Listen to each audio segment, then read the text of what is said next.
Proverbios 9 del 1 al 12. La sabiduría construyó su casa y labró sus 7 pilares.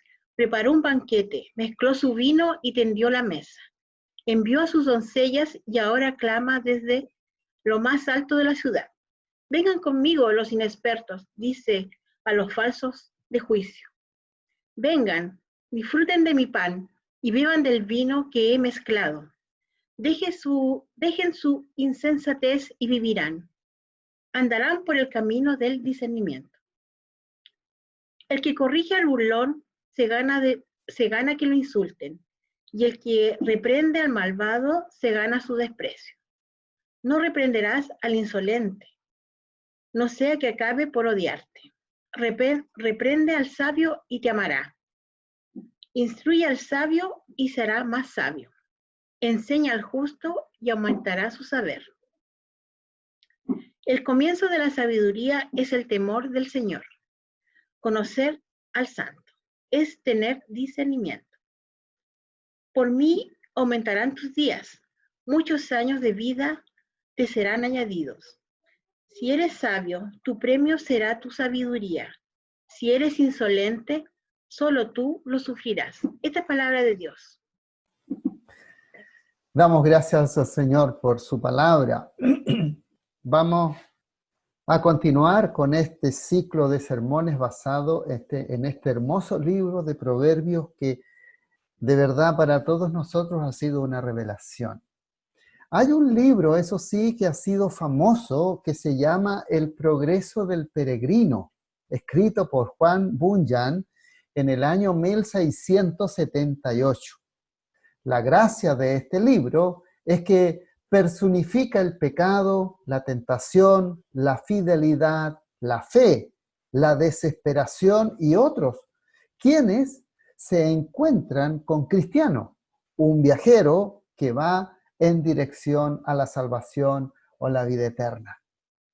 Se personifica también en este libro el desaliento, la esperanza, la negligencia. Y el autor va construyendo la historia de Cristiano.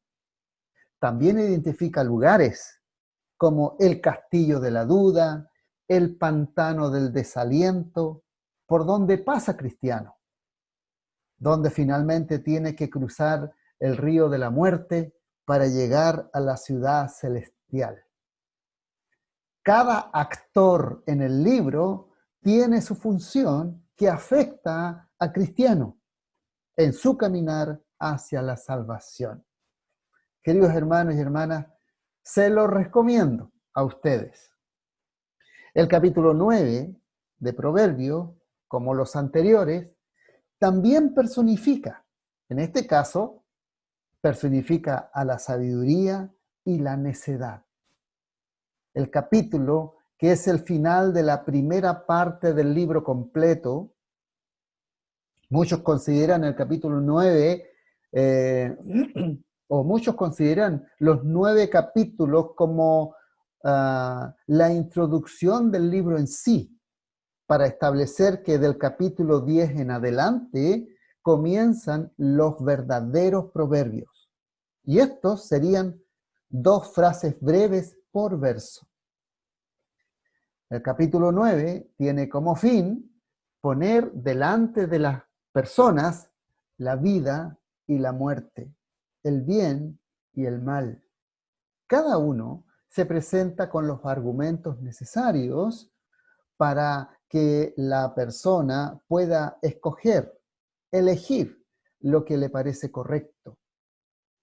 Este proverbio sigue la idea de los capítulos anteriores, donde, como dije, se personifica la sabiduría, pero ahora personifica la necedad también.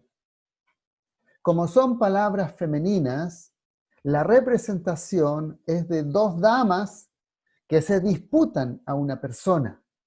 Cada una le presenta sus ventajas, sus virtudes, sus atributos, podríamos decir, o más bien sus argumentos para que esa persona finalmente tome una decisión. De manera que antes de introducirnos en el capítulo 9, que hoy día nos toca reflexionar, les voy a pedir que oremos a nuestro Dios. Padre, en esta hora, reunidos como tu pueblo, inclina mi corazón a ti. Abre mi mente a tu palabra, te lo ruego. Une mi voluntad a la tuya. Satisface mi alma con tu ser. Te lo pido por Cristo tu Hijo, nuestro Señor. Amén. Amén. Este proverbio, entonces, queridos hermanos y hermanas, nos presenta un cuadro con dos personas que están confrontadas entre sí. La sabiduría, por un lado, y la necedad, por otro. Dos personas que tienen una percepción muy distinta del mundo. Piensan diametralmente diferente. Tienen una perspectiva de lo que les rodea muy distinta. Y así tienen un llamado, tienen un objetivo diferente. Por lo tanto, podemos concluir que también hay un futuro y un final distinto para uno y para otro. Para la reflexión en sí de este pasaje de Proverbios 9, 1 al 9, o 1 al 12, perdón, lo podemos dividir en tres partes. Versos 1 al 6, versos 7 al 9 y versos 10 al 12. Veamos los primeros. La sabiduría da la impresión ser una persona como si fuera una reina perfecta, con una casa perfecta y llena de todo lo que se necesita. El que se refiera a 7 columnas nos habla de perfección. Esto significa que la sabiduría no carece de nada, es completa y perfecta. El cuadro que nos presenta este proverbio es que la sabiduría y la necedad, ambas preparan una fiesta e invitan a las personas a participar en ella. En la invitación, la sabiduría apela al sentido común, a la mente, o sea, a tomar decisiones bien pensadas para ir a la fiesta. O no ir, por cierto. En cambio, la necedad apela a los sentidos, porque sabe que es más fácil estimular los sentidos que a la razón. Las personas estimuladas por medio de los sentidos no se dan cuenta muchas veces que el gozo que provoca la insensatez es temporal, pasajero, a diferencia de la sabiduría, que da una satisfacción que dura para siempre. Como dije, la sabiduría prepara un banquete espectacular. Nos muestra a una mujer muy, pero muy rica, con una mesa servida con carnes, vinos y postres de primera clase, con criados y criadas, para que hagan todo lo que se les ordena. La sabiduría no espera que las personas lleguen por sí solas, haciéndose los invitados, paracaidistas, como diríamos en jerga chilena, sino que envía a sus criadas a que salgan a invitarlos. El texto dice, mandó mensajeras a la parte alta de la ciudad, para que desde allí gritaran, jovencitos sin experiencia, ya que les falta entendimiento, vengan conmigo. Vengan a gozar de mi banquete. Beban del vino que he preparado. Si realmente quieren vivir, déjense de tonterías y actúen con inteligencia. Leo la versión actual.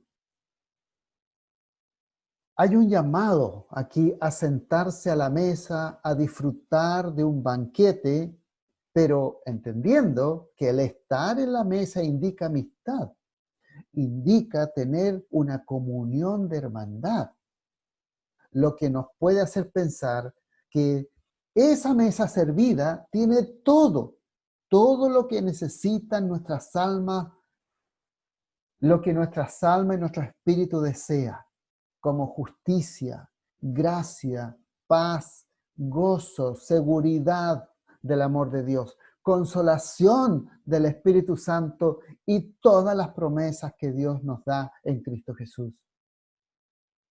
Esta invitación generosa es a todos, no solo a algunos, en especial a los jóvenes sin experiencia, a los que les cuesta entender el porqué de las cosas muchas veces.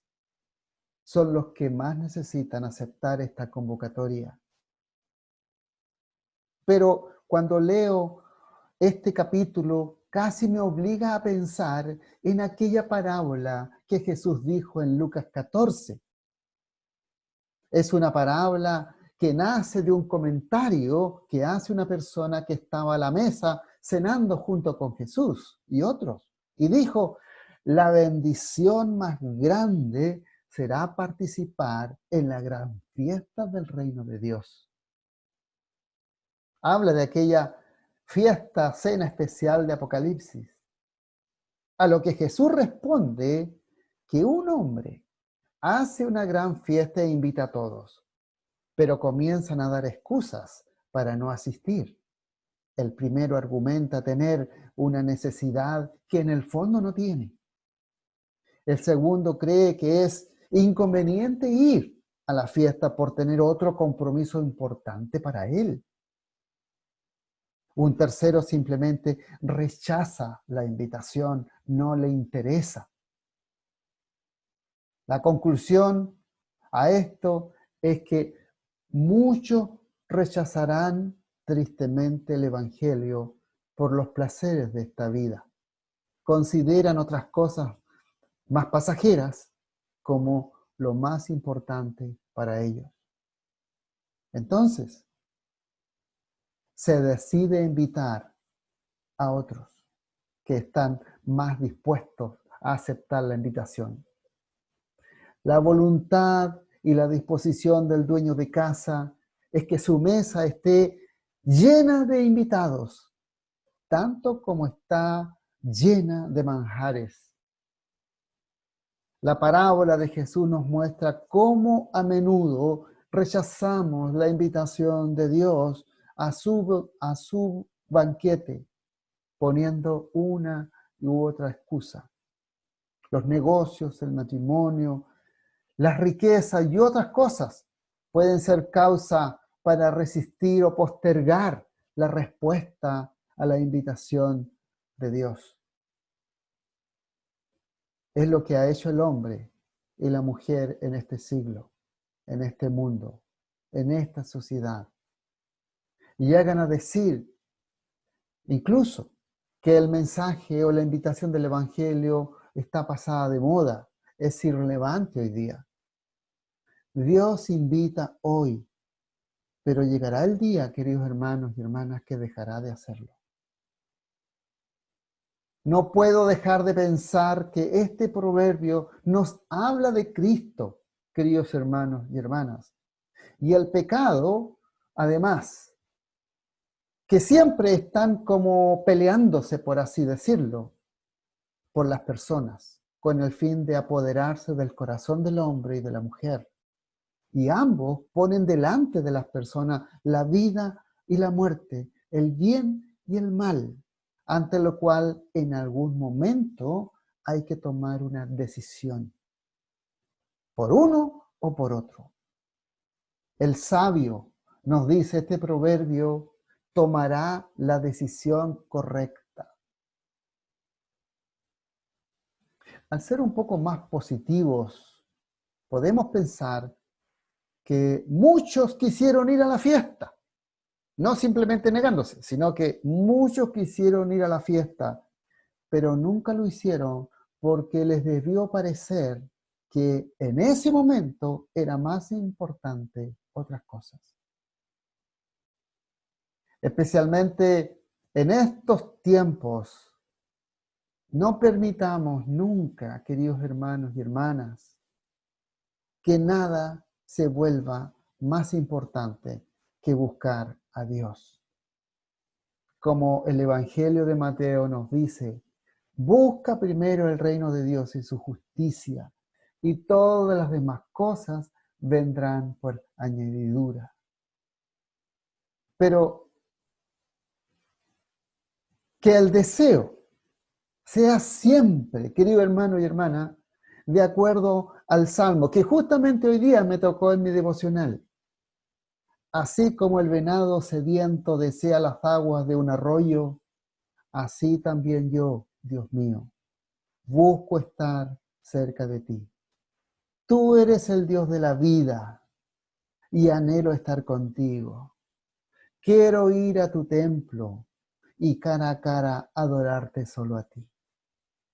Que ese sea nuestro anhelo siempre, queridos hermanos y hermanas, de acuerdo al Salmo 42.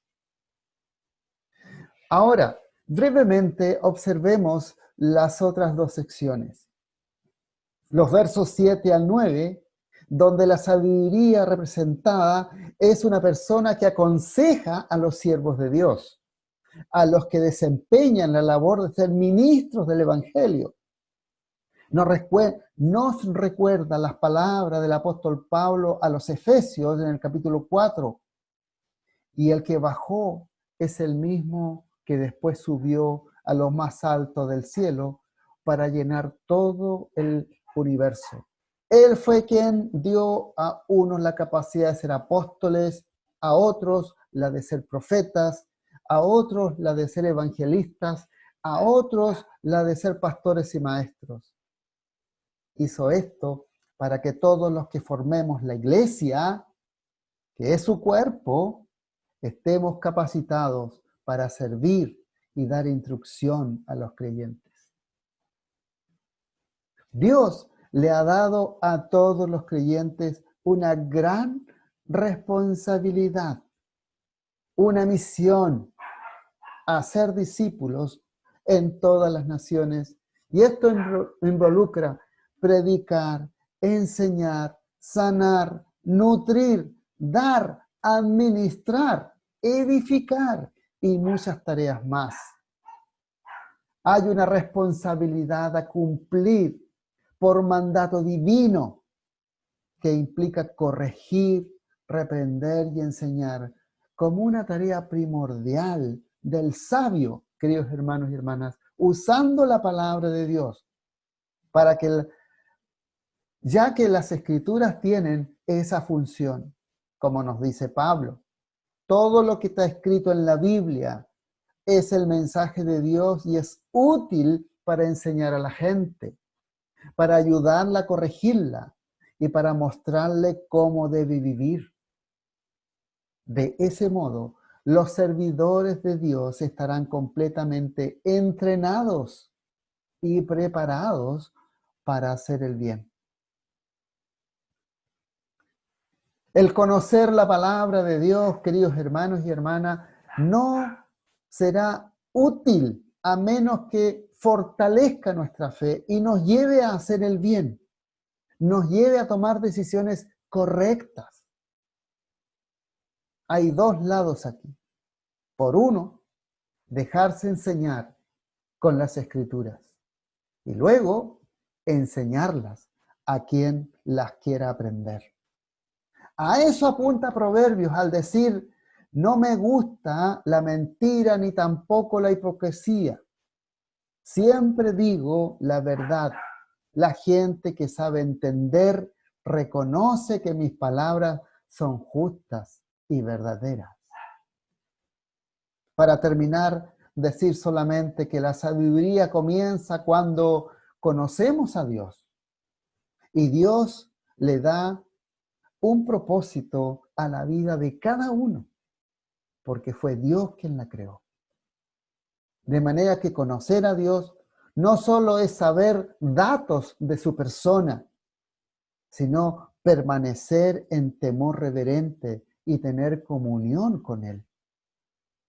Que estos tiempos de estar en casa, estos tiempos de cuarentena, este tiempo de la pandemia que no sabemos cuánto va a durar, sean tiempos de que tengas una comunión íntima con tu Señor. Si en nosotros no hay un interés, queridos hermanos y hermanas, en ser más sabios, se debe conocer mejor. Si en nosotros hay interés, debo decir mejor, en ser más sabios, se debe conocer mejor y más al Señor, tu Dios. Por ello, al estudiar la carta de Santiago, no solo nos enseña del conocimiento acerca de Dios, sino que de la capacidad de tomar decisiones sabias en medio de circunstancias difíciles, como las que vivimos. La sabiduría significa discernimiento práctico. La sabiduría empieza con respecto a Dios y conduce a una vida recta y resulta en una capacidad creciente para distinguir entre lo que es correcto y lo que es incorrecto. Dios está dispuesto a darnos esa sabiduría. No podemos recibirla si nuestras metas están centradas en nosotros mismos, en lugar de estar centradas en Dios. No podemos recibirla si no estamos escuchando su consejo, aprendiendo de su palabra. Como ya se ha dicho muchas veces, conocer la voluntad de Dios implica leer las Escrituras en forma regular, estudiarla. Y luego le pedimos a Él cómo debemos obedecerla. Y más tarde, estar dispuesto a hacer lo que de verdad nos pide. La sabiduría pone delante de nosotros lo que sí o no debemos escoger. Por ello, hay que decidir lo correcto. Por eso, en esta sección de Proverbios termina diciendo, no busquen las riquezas, mejor busquen mis enseñanzas. Adquieran mis conocimientos, pues son más valiosos que el oro y la plata. Los más ricos tesoros no se comparan conmigo. Yo soy la sabiduría y mi compañera es la experiencia. Siempre pienso antes de actuar. Así termina este proverbio en estos primeros 12 versos. Así que, querido hermano y hermana, por medio de la experiencia que tengamos día a día, mostraremos cuán sabios somos.